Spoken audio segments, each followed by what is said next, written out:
Hello everyone. आज का हमारा टॉपिक है एंट्रोपी। थर्मोडायनेमिक्स से ये टॉपिक है। तो आज के इस वीडियो में हम डिस्कस करेंगे कि एंट्रोपी होती क्या है, सेकेंड लॉ ऑफ थर्मोडायनेमिक्स क्या है जिसमें हम एंट्रोपी डिस्कस करते हैं, और इसी से रिलेटेड सिंपल न्यूमेरिकल्स भी देखेंगे। तो चलिए वीडियो स्टार्ट करते हैं। सबसे पहले, what is entropy? Entropy is the measure of randomness and disorder. यानी किसी भी सब्सटेंस का कितना डिसऑर्डर है, यानी प्रॉपर अरेंजमेंट नहीं है, रैंडमनेस है, यानी मॉलिक्यूल जिगजैग मोशन में मूव कर रहे हैं या किसी प्रॉपर ओरिएंटेशन में नहीं है, तो उसको हम बोलेंगे रैंडमनेस एंड डिसऑर्डर। तो किसी भी सब्सटेंस या सिस्टम में जितना ज़्यादा रैंडमनेस या डिसऑर्डर है, उतनी ही ज़्यादा उस सिस्टम की एंट्रोपी होगी। ठीक है, तो रैंडमनेस और डिसऑर्डर का जो मेजरमेंट है वो हम एंट्रोपी से करते हैं। ओके, जैसे हम एग्जांपल लें सॉलिड, लिक्विड और गैस का, जैसे यहाँ पे डिस्कस किया हुआ है। H2O की 3 फिजिकल स्टेट है, एक है आइस, एक है वाटर और एक है वाटर वेपर, सॉलिड, लिक्विड और गैस। तो तीनों में से सबसे ज़्यादा डिसऑर्डर किस में है, डिसऑर्डर या रैंडमनेस किस में है? सिंपल है, गैस में सबसे ज़्यादा होगा, क्योंकि गैस में मॉलिक्यूल्स का कोई प्रॉपर अरेंजमेंट नहीं होता और मॉलिक्यूल जिगजैग मोशन में मूव करते रहते हैं। ठीक है, तो गैसेस की एंट्रोपी सबसे ज़्यादा। अब अगर हम सॉलिड और लिक्विड में कंपेयर करें, तो सॉलिड जो है यानी जो आइस है, उसमें H2O मॉलिक्यूल्स का एक प्रॉपर अरेंजमेंट होगा, है ना, तभी क्रिस्टल स्ट्रक्चर बनेगी। ओके, तो जो H2O सॉलिड है यानी जो आइस है, उसमें एक प्रॉपर ऑर्डर है, मॉलिक्यूल्स का एक प्रॉपर अरेंजमेंट है, इसीलिए उसकी एंट्रोपी तो है कम, और वाटर की एंट्रोपी है ज़्यादा, बिकॉज वाटर में स्पेसिफिक अरेंजमेंट नहीं होता H2O मॉलिक्यूल्स का, है ना। तो सॉलिड और लिक्विड में से सॉलिड की एंट्रोपी कम, लिक्विड की एंट्रोपी ज़्यादा। और लिक्विड और गैस में अगर हम कंपेयर करें, तो क्योंकि गैस के मॉलिक्यूल्स बहुत रैंडमली मूव करते हैं, इसलिए गैसेस की एंट्रोपी सबसे ज़्यादा। ठीक है, तो सॉलिड की सबसे कम, लिक्विड की सबसे ज़्यादा, और गैस की एंट्रोपी सबसे ज़्यादा होती है। ओके, अब और इसको हम डिस्कस करेंगे आगे। पहले देख लेते हैं कि एंट्रोपी क्या है। एंट्रोपी एक स्टेट फंक्शन है और एक्सटेंसिव प्रॉपर्टी है। स्टेट फंक्शन का मतलब entropy depend only on the initial and final state of the system, not on the path by which we reach from the initial state to the final state, है ना। Extensive property है यानी amount पे depend करती है, substance कितना है उस पर डिपेंड करती है। ठीक है, जैसे हम एंथैल्पी में पढ़ते हैं कि हम एंथैल्पी की एग्जैक्ट वैल्यू नहीं निकाल पाते, similarly the exact value of entropy can not be measured, so हम चेंज इन एंट्रोपी निकाल सकते हैं, but change in entropy can be measured. So change in entropy क्या होगा? S2 minus S1, S2 entropy of the final state, S1 entropy of the initial state. So S2 minus S1 is equal to delta S। Delta S means change in entropy. तो हम इस delta S को calculate कर सकते हैं। Exact value of S2 and S1 निकालना easy नहीं होता। ठीक है, अब हम कुछ एग्जांपल्स देखते हैं, उसमें हम देखते हैं कि एंट्रोपी इंक्रीज हो रही है या डिक्रीज हो रही है ना। एंट्रोपी अगर इंक्रीज होगी तो डेल्टा एस हमारा पॉजिटिव आएगा, है ना। एंट्रोपी इंक्रीज हो रही है यानी S2 is greater than S1, और एंट्रोपी अगर डिक्रीज हो रही होगी तो डेल्टा एस हमारा नेगेटिव आएगा। ओके, तो चलिए पहला एग्जाम्पल हमने ये देखा था, अब अगला एग्जाम्पल देखते हैं। H2 गैस है, H2 मॉलिक्यूल है ना, ये कन्वर्ट हुआ दो हाइड्रोजन एटम्स में gases state. Okay, physical state same है, बट गैसेस का नंबर बढ़ा, यहाँ पे एक गैस मॉलिक्यूल था, यहाँ दो गैसेस एटम है। ठीक है, तो गैस जितनी ज़्यादा बढ़ेगी एंट्रोपी इंक्रीज होगी, so delta S is positive for this system. Now next, twice H2 plus O2 gives twice H2O liquid. ठीक है, तो यहाँ पे देखिए, यहाँ पे दो गैस के मॉलिक्यूल हैं, एक ये ऑक्सीजन गैस का मॉलिक्यूल, तीन गैस मॉलिक्यूल है जो दो लिक्विड मॉलिक्यूल्स में कन्वर्ट हो रहे हैं, तो डेल्टा एस हो जाएगा हमारा नेगेटिव। ओके, अगला देखिए, कैल्शियम कार्बोनेट है, सॉलिड है, कन्वर्ट हो रहा है कैल्शियम ऑक्साइड और कार्बन डाइऑक्साइड में। अब यहाँ पे ये सॉलिड है, प्रोडक्ट में भी एक सॉलिड बना बट एक गैस भी बना, तो एंट्रोपी इंक्रीज हो जाएगी, so delta S is positive. Okay, तो जैसे जैसे गैस के मॉलिक्यूल्स बढ़ेंगे वैसे वैसे एंट्रोपी बढ़ेगी। अभी लास्ट वाला एग्जांपल देखिए, आयोडीन सॉलिड है प्लस एक्वस, यानी उसको हमने वाटर में डिजोल्व किया, तो एंट्रोपी बढ़नी चाहिए या नहीं बढ़नी चाहिए? ठीक है, तो सिंपल है, जब ये सॉलिड था तो एक प्रॉपर क्रिस्टल लैटिस में था, I2 मॉलिक्यूल्स का एक प्रॉपर अरेंजमेंट था, उससे क्रिस्टल लैटिस बना। बट जब हम उसको वाटर में डिजोल्व करते हैं और ये सॉल्यूशन बन जाता है आयोडीन का वाटर में, तो क्या होगा? वो जो प्रॉपर अरेंजमेंट था सॉलिड्स का, सॉलिड में I2 मॉलिक्यूल्स का, वो डिस्टर्ब होगा, I2 मॉलिक्यूल जो है वो उनका बीच का इंटरमॉलिक्यूलर फोर्स ब्रेक होगा और वो वाटर में डिजॉल्व होंगे। सो यहाँ पे रैंडमनेस बढ़ जाती है, इसलिए डेल्टा एस पॉजिटिव है। तो किसी भी सॉलिड को जब हम किसी लिक्विड में डिजॉल्व करते हैं, वो डिजॉल्व अगर होता है तो एंट्रोपी इंक्रीज होती है। ठीक है, अब देखिए जैसे जैसे हम टेम्परेचर बढ़ाएंगे, सिंपल एंट्रोपी इंक्रीज होनी चाहिए, क्योंकि हम टेम्परेचर बढ़ाएंगे तो मॉलिक्यूल को एनर्जी मिलेगी, वो एनर्जी उसकी काइनेटिक एनर्जी में कन्वर्ट होगी, है ना। मॉलिक्यूल्स का रैंडमनेस बढ़ाएगी, या जैसे अगर क्रिस्टल है तो वहाँ पे मॉलिक्यूल्स का वाइब्रेशन बढ़ेगा, रोटेशन बढ़ेगा, तो इसकी वजह से क्या होगा, एंट्रोपी इंक्रीज होगी। तो जैसे जैसे टेम्परेचर बढ़ता है एंट्रोपी इंक्रीज होती है। ओके, अब देखिए एंट्रोपी को हम कैलकुलेट कैसे करते हैं। सो एंट्रोपी चेंज का फॉर्मूला होता है delta S is equal to Q reversible divided by T. ठीक है, heat transferred in the reversible manner divided by temperature at which the heat is transferred, that ratio is equal to the entropy change, है ना। तो अगर हमें किसी process के लिए एंट्रोपी चेंज निकालना है तो हम उस प्रोसेस में जो हीट ट्रांसफ़र करेंगे या हीट चेंज जो होगा, that should be in reversible manner. वो heat divided by the temperature, जिस टेम्परेचर पे वो हीट ट्रांसफ़र होगी वो कहलाएगा एंट्रोपी चेंज। अब यहाँ से देखिए यूनिट अगर हम निकालें एंट्रोपी चेंज की तो क्या आएगी, हीट की यूनिट जूल, टेम्परेचर की यूनिट केल्विन, तो यूनिट आ गई एंट्रोपी चेंज की जूल पर केल्विन। ओके, अब यहाँ पे देखिए addition of heat increase kinetic energy of molecule, hence delta S increase, है ना। जैसे जैसे हीट बढ़ देंगे हम ज़्यादा, वैसे वैसे काइनेटिक एनर्जी बढ़ेगी, तो मॉलिक्यूल्स की काइनेटिक एनर्जी बढ़ने की वजह से एंट्रोपी चेंज जो है वो पॉजिटिव होना चाहिए, यानी एंट्रोपी इंक्रीज होनी चाहिए। अब ये देखिए अगर हम लो टेम्परेचर पे है कोई system, then it has low degree of randomness. Low temperature पे सिस्टम की एंट्रोपी कम होनी चाहिए, है ना। And addition of small amount of heat will result in the significant increase in randomness. Meaning क्या हुआ, कोई सिस्टम है लो टेम्परेचर पे है, लो टेम्परेचर पे है तो उसकी एंट्रोपी कम है।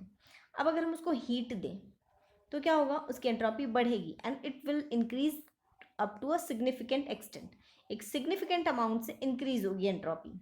ठीक है, यही अगर हम हाई टेम्परेचर की बात करें, मान लीजिए सिस्टम हाई टेम्परेचर पे है, हाई टेम्परेचर पे है तो सिस्टम की एंट्रोपी ऑलरेडी ज़्यादा है ना। टेम्परेचर बढ़ता है तो एंट्रोपी ज़्यादा होती है ना।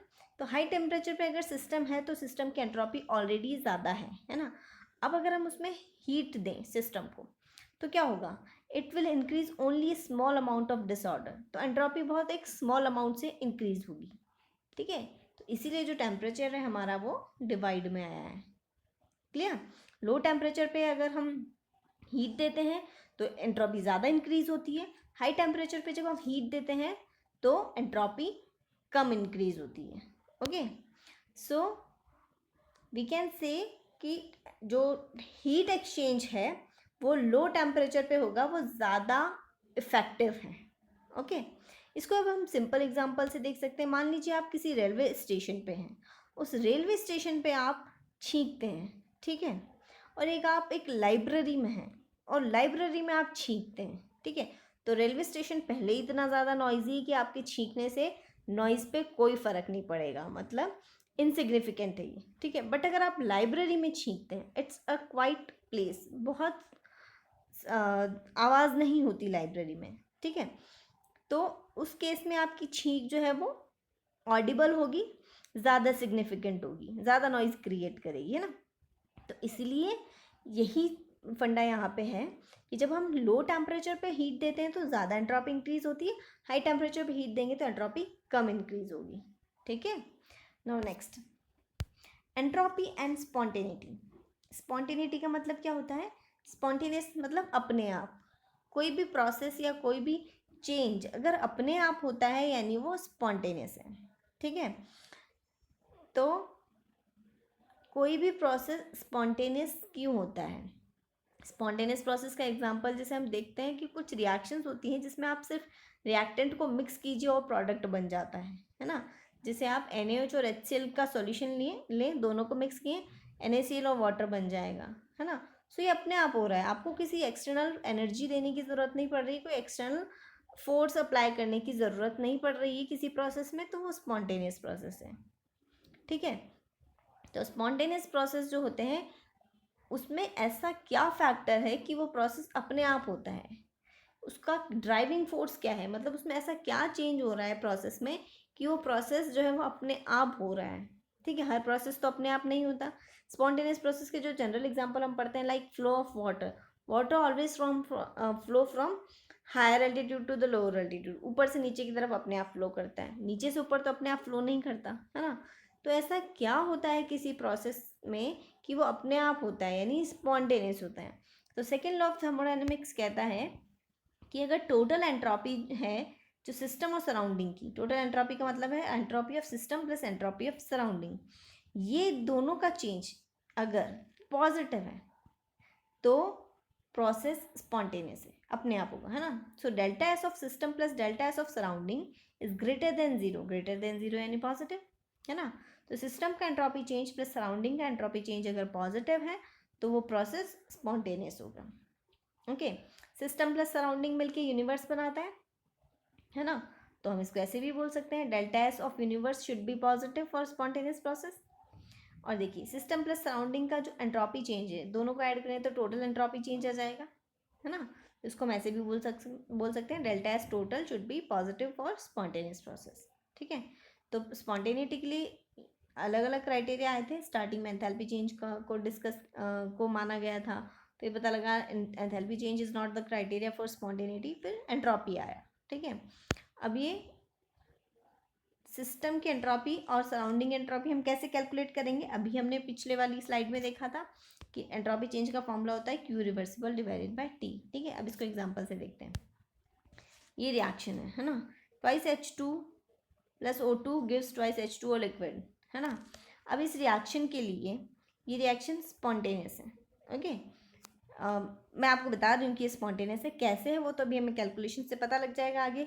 अगर हमारा डेल्टा एस जो टोटल है वो पॉजिटिव आ जाता है तो ये स्पॉन्टेनियस होगी। ठीक है, अब ये रिएक्शन स्पॉन्टेनियस है।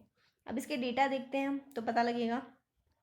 Delta S of system is -327 joule पर केल्विन।